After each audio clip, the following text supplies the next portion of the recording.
தாம்பரம் மாவட்ட தலைமை அரசு மருத்துவமனையில் தினமும் ஏராளமானவர்கள் பல்வேறு பகுதிகளில் இருந்து உள் நோயாளிகளாகவும் வெளி நோயாளிகளாகவும் சிகிச்சை பெற்று வருகின்றனர்.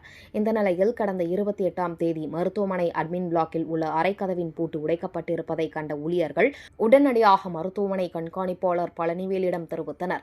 இதனையடுத்து அறையின் உள்ளே சென்று பார்த்தபோது பீரோ உடைக்கப்பட்டு மருத்துவமனை அலுவலக பணிக்காக வைக்கப்பட்டிருந்த 8 லேப்டாப்கள் திருடப்பட்டிருப்பதை கண்டு அதிர்ச்சி அடைந்தனர்.